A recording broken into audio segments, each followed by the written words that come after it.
You sign the papers, but the law can still say that is not your document. Imagine signing a document you thought was an ordinary agreement, only to discover that you signed away your land, money, or rights. Shocking, isn't it? That is where the legal maxim, quod scriptum predictum non est factum so, also known as non est factum, comes in under contract law. It simply means this is not my deed. Or in plain English, I did not truly understand the content of the document before signing it. For example, an elderly man who cannot read English is told he is signing a hospital form.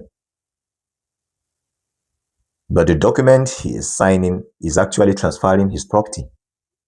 You can see there's deceit. Now, under the doctrine of non est factum, the court will cancel the document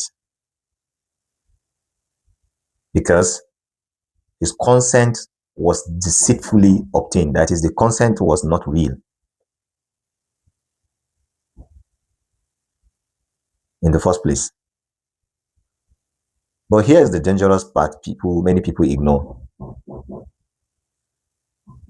The doctrine of non est factum does not protect careless people who refuse to read a document before signing out of laziness. Where you can read and understand the content of a document, but chose not to read the document before signing, the law will still hold you responsible. This is why lawyers always advise you should never sign a document you do not understand. Because one signature can change your entire life, can change your life forever. And before you realize the truth, it may be too late. Now that brings to light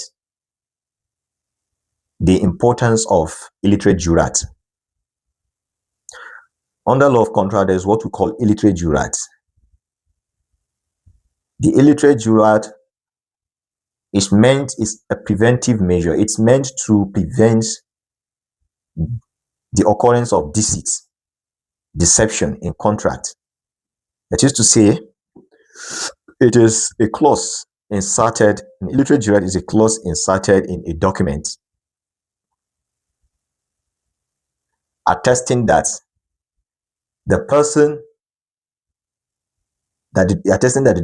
language of the document, the content of the document has been read to the person who does not understand the language of the document, who cannot read.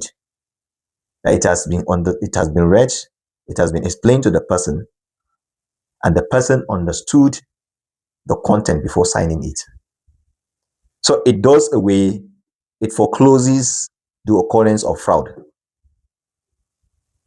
While non est factum, on the other hand, is there to protect the illiterate, or the old, the aged, the illiterate, the senile, the blind, where they were lured or deceived into signing a document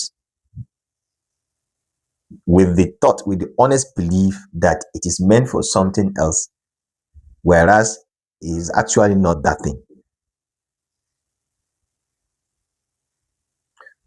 So be careful. The safest thing to do at all times is, whenever anyone is rushing you to sign a document, be it bank or anything, do not be in a rush to sign. Always calm down. Request for time to sign. If the person cannot wait for you to read and understand before signing, if the person is rushing you, do not sign. Follow Legal Sense Clinic for simple legal tips every Nigerian should know. Thanks for watching. See you on the next episode.